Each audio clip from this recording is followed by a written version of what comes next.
A CPI da barragem de Brumadinho encerrou os trabalhos com a apresentação do relatório. Entre as 110 recomendações, o documento pede o indiciamento por crime doloso da direção da Vale. Eu converso com o presidente da comissão, o deputado Gustavo Valadares, que é líder da base na Assembleia. Muito bem-vindo, deputado. Muito obrigado, Vivian. Deputado, o relatório apresentou essas 110 recomendações. O relatório responde ao tamanho da tragédia? Olha, eu vou lhe confessar algo que eu acho que não tinha confessado a ninguém ainda. Eu estava muito temeroso de que a gente não conseguisse fazer um relatório à altura daquilo que as pessoas esperavam, em especial as vítimas e seus familiares. E eu acho que na hora do momento da aprovação, que foi feita inclusive por unanimidade, após a aprovação e após a conclusão dos trabalhos, a hora que encerramos o trabalho da CPI, a forma como os familiares das vítimas vieram nos cumprimentar, nos abraçar, todos emocionados e certos de que assim, felizes com o resultado do relatório, eu saí dali certo de que nós tínhamos cumprido bem o nosso papel. Qual que é o peso de dar nomes a quem está sendo responsabilizado? Não é? Que está sendo pedido o indiciamento de A, B, C e D. Nós estamos tratando de algo que não é novidade. Houve uma reincidência de um caso, de um crime. O crime que aconteceu com a barragem da mina do Córrego do Feijão em Brumadinho já havia ocorrido 3 anos atrás. 3 ou 4? 4 anos atrás. 2015. 2015, 4 anos atrás, em Fundão, em Mariana. E o sentimento que havia era de total impunidade com relação a Fundão. Até hoje não houve penalização ou criminalização de ninguém. O sentimento permanece. Sim, quanto ao caso de Fundão. Espero que, já com a aprovação desse relatório por unanimidade da nossa CPI, com o pedido de indiciamento de várias pessoas, inclusive do presidente e do diretor de Ferrosas da Vale, de que isso comece a mudar, de que este sentimento comece a mudar. Eu tenho deixado muito claro, esta era a maior preocupação que tínhamos quando demos início aos trabalhos da CPI, era de que aquela conversa de que toda a CPI termina em pizza e tal, de que isso não fosse atestado mais uma vez ao final dos nossos trabalhos. E eu sinto que isso não irá acontecer, que desta vez não terminaremos em pizza. Então, respondendo agora objetivamente a sua pergunta, acho que foi fundamental darmos nomes para esta questão dos culpados do crime cometido em Brumadinho. O senhor acredita que a relação do poder público, das mineradoras com o poder público e vice-versa, vai ser alterado? Que isso pode ser um marco de mudança nas relações? Isso levando em consideração que nós temos um grau de dependência econômica enorme da mineração, é nosso principal, a nossa principal arrecadação. Olha, eu diria que é preciso que haja uma mudança de tratativas, de relação, não só entre o poder público e as empresas mineradoras, mas até das próprias mineradoras para com seus funcionários, para com o seu modus operandi, do tratamento do rejeito. É preciso que tudo mude. A relação especificamente entre as mineradoras e o poder público, eu tenho certeza que vai mudar. É importante deixar claro que nós somos hoje dependentes da mineração em Minas. Isso é fato que precisa ser deixado claro. Nós não temos como abrir mão da mineração em Minas. E, na minha opinião mesmo... Por isso, até porque a gente tem tanta preocupação se essa relação vai mudar. Sim. Não é isso? E até para deixar claro, eu até defendo que continuemos tendo a mineração em Minas Gerais. Eu não defendo que a gente paralise o serviço de mineração no Estado. Muito pelo contrário. Agora, que seja feito com mais responsabilidade, com mais zelo e com uma relação diferente por parte do poder público para com as empresas. Apesar de eu achar de que o problema do crime cometido em Brumadinho não teve muito a ver com essa relação empresa-poder público. Mas teve a ver... Foi muito mais por conta... Um interesse econômico? Aí total, porque a empresa só visa... Priorizou. Sim, mas aí não tem... Aí o poder público não é culpado. Neste caso, especificamente, o poder público não é culpado. A empresa colocou o lucro acima das vidas de tudo. Eu quero é lucro. Mas a barragem está dando um problema aqui. A barragem está avisando, ela está instável. Nós não devemos tirar o pessoal aqui de baixo, paralisar a operação por um pouquinho. Vamos avisar o poder público, a Agência Nacional de Mineração, de que está tendo um problema. Não. Nós vamos resolvendo no dia a dia, que a gente vai dar conta de resolver. Deixa esse povo trabalhando aí. Nós não podemos parar de minerar aqui, não. Porque se para aqui agora, chama atenção para as outras barragens, e aí para tudo, vai piorar. Não, nós vamos dar conta de resolver. Foi isso. Em Então, momento nenhum chegou? Nem para o governo do Estado? Nem para a Agência Nacional? Não chegou. Aí nós vamos entrar no outro viés. Falta estrutura ao poder público para acompanhar e fiscalizar melhor as empresas, a mineração como um todo. Falta melhor estrutura. Não à toa, uma das recomendações ao governo do Estado é que reveja, primeiro, existe uma taxa de fiscalização da mineração no Estado. Já é cobrada há alguns anos em Minas. Só que o Estado se permite dar até 60% de desconto para as empresas do valor desta taxa. Uma das recomendações é de que se corte esse desconto. E segunda recomendação, de que pegue esse dinheiro desta taxa e que se utilize para estruturar melhor o sistema estadual do meio ambiente. Agora, as recomendações, elas são destinadas ao governo, ao governo do Estado, ao Ministério Público, ao Ministério Público do Trabalho, à Polícia Civil, Polícia Federal, ao Congresso Nacional, algo que eu acho que a gente não pode deixar de falar aqui, que nos incomodou demais, e quando eu falo nos incomodou, é a todos os 14 membros da CPI, os 7 efetivos e os 7 suplentes. O fato de um investigado poder entrar com pedido de habeas corpus, né, pedindo um habeas corpus por liminar à Justiça, aí a Justiça concede a ele, porque a Constituição assim o dá o direito, assim permite que ele não venha para não produzir prova contra si mesmo, mas não dá a oportunidade da CPI de contra-argumentar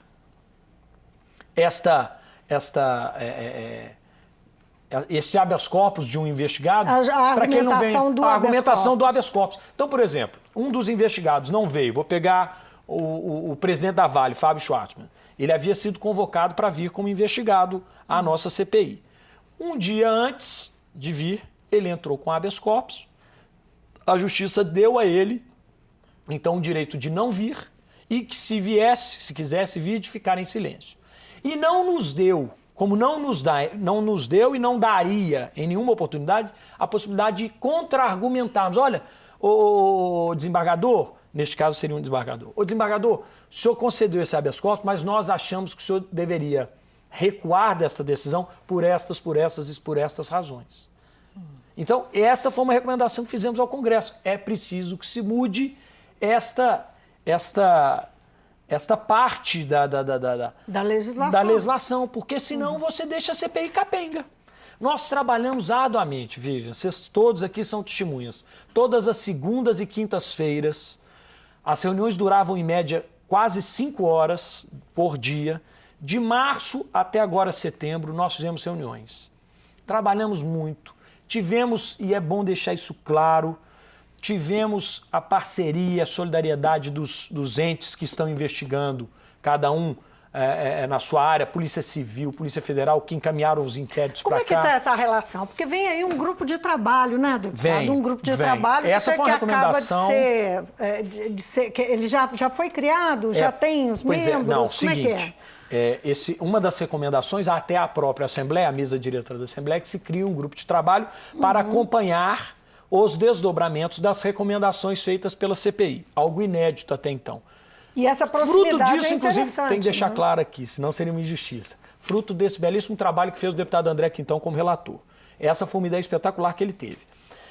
O presidente da Assembleia receberá na próxima terça-feira, na manhã da próxima terça-feira, dessa terça-feira agora, a cópia do relatório. Haverá uma entrega oficial da CPI à mesa da Assembleia de uma cópia do relatório da CPI. Ele, então, receberá este relatório e fará a designação do grupo de trabalho. Eu já conversei com ele informalmente sobre os membros. Não irei antecipar porque seria deselegante da minha parte. Deixarei que ele o faça. Mas ele já tem mais ou menos ideia daquelas pessoas que ele gostaria que ali estivessem nesse grupo de trabalho para acompanhar os desdobramentos das recomendações feitas. O senhor se referiu aí especificamente a essa proximidade, essa interlocução que houve com os outros entes que estão investigando. Isso foi fundamental. Tem uma expectativa de que isso tenha continuidade, com o acompanhamento. Porque acompanhar significa monitorar, né? Monitorar para ver se está funcionando. Que é o papel da Assembleia, não é? Mas as recomendações, elas são exigentes. Porque, na verdade, Vivian, o que a gente precisa deixar claro para as pessoas entenderem também? A CPI, ela tem o papel de propor essas recomendações. Agora, não necessariamente as pessoas que estão recebendo a recomendação precisam levar isso à frente.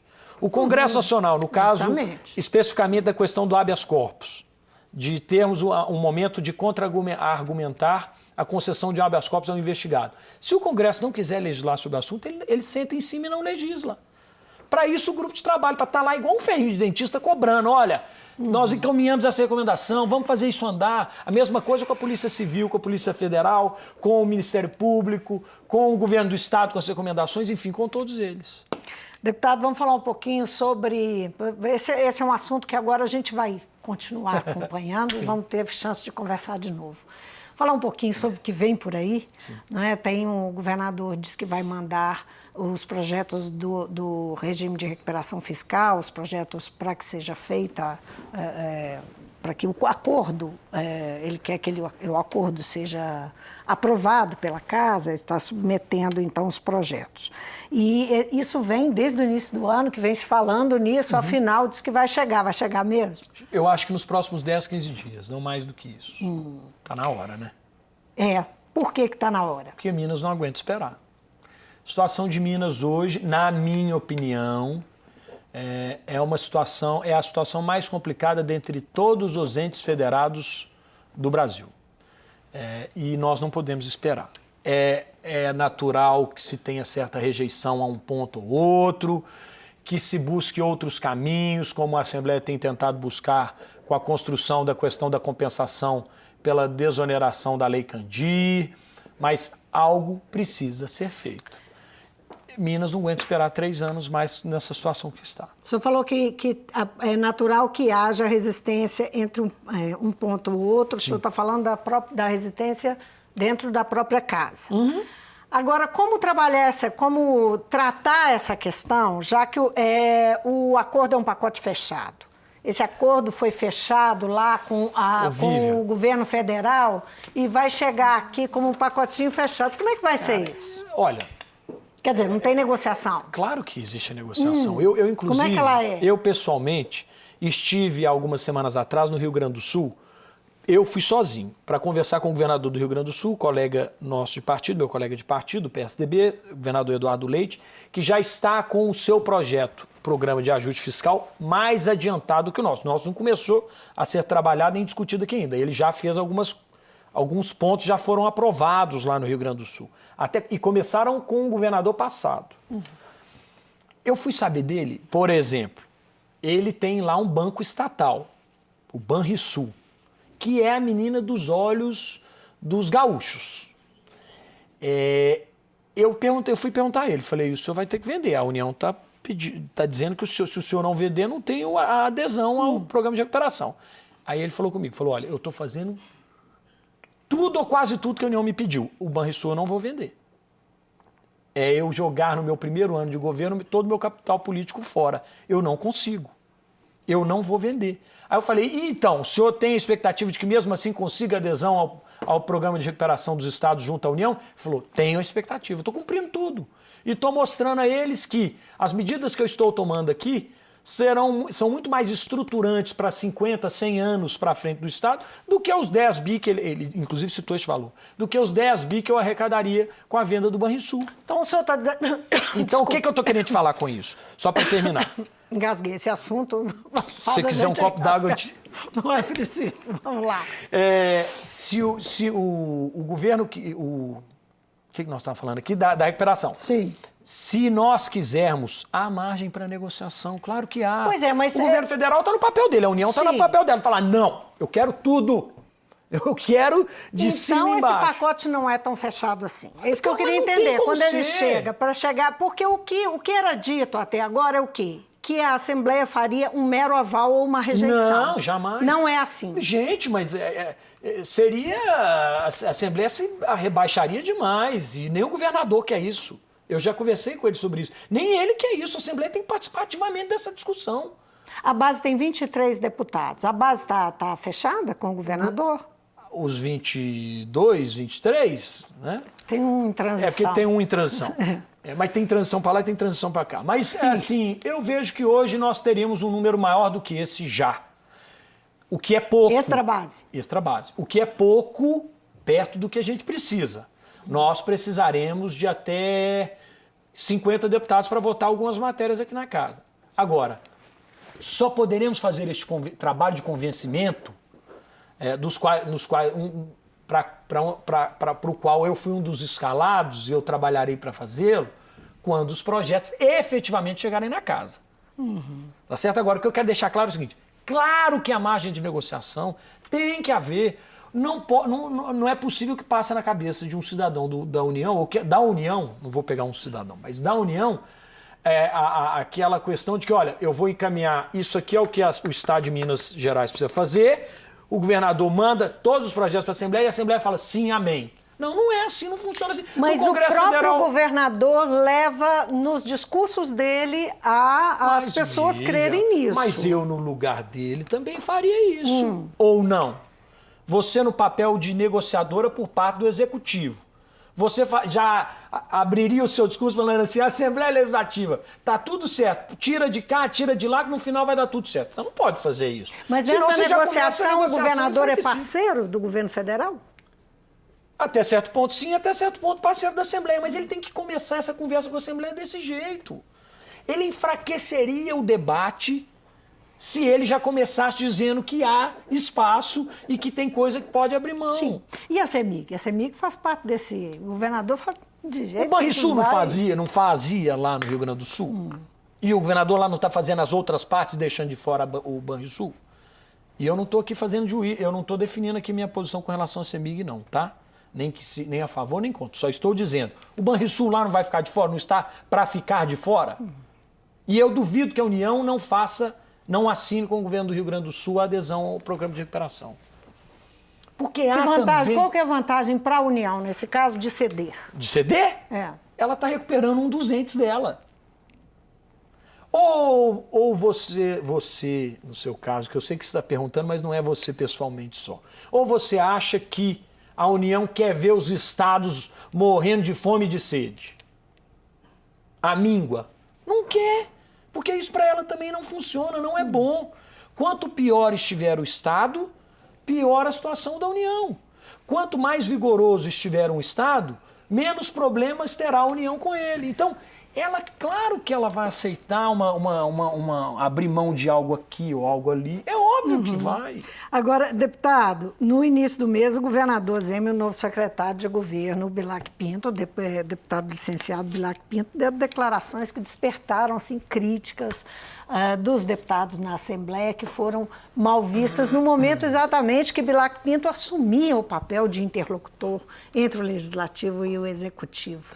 Isso criou mais arestas e mais dificuldades aí pelos... Criou naquele momento. Foi algo que realmente, naquele momento, criou-se um problema que já foi superado. A fala do governador foi ele fez, e eu não estive com ele sobre esse assunto, mas conversei com pessoas que com ele conversaram sobre o assunto. E ele disse que foi uma brincadeira, fora de hora, no caso da dele. No caso do secretário Bilac, ele quis mostrar a real situação do Estado. a importância de se ter um programa, um projeto de recuperação fiscal aprovado na Assembleia. E quis chamar a atenção para a questão da discussão dos duodécimos, do repasse aos poderes e tal. Podia ter sido colocado de outra forma também. Mas isso já é algo superado. Já vejo isso como algo superado. Mas como um clima dentro da base ou como um clima na Assembleia? Não, na Assembleia, vejo isso como algo superado. Se nós formos ficar nos apegando a discursos, a entrevistas, a falas, a gestos, todo dia nós vamos ter um problema.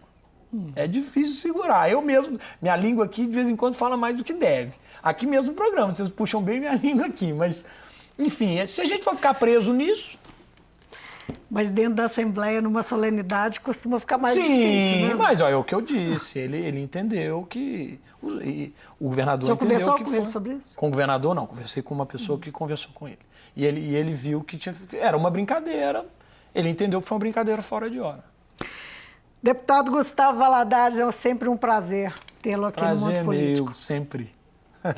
Conversei então com o deputado Gustavo Valadares, do PSDB. Ele é presidente da CPI da barragem de Brumadinho, que acaba de entregar seu relatório final.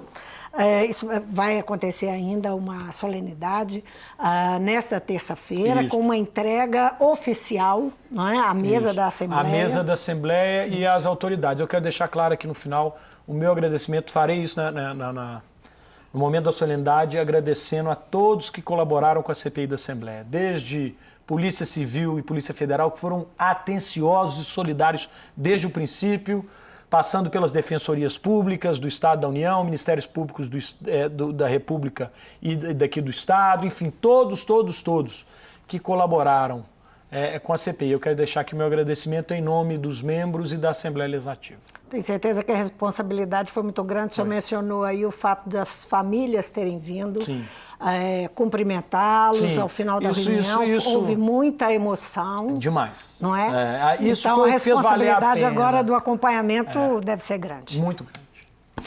Obrigada outra vez. Eu que agradeço. Eu conversei, então, com o deputado Gustavo Valadares. O Mundo Político vai ficando por aqui. Se você quiser rever essa entrevista, é só acessar o nosso site ou o YouTube para falar conosco por e-mail ou Twitter. Obrigada pela companhia. Até a próxima.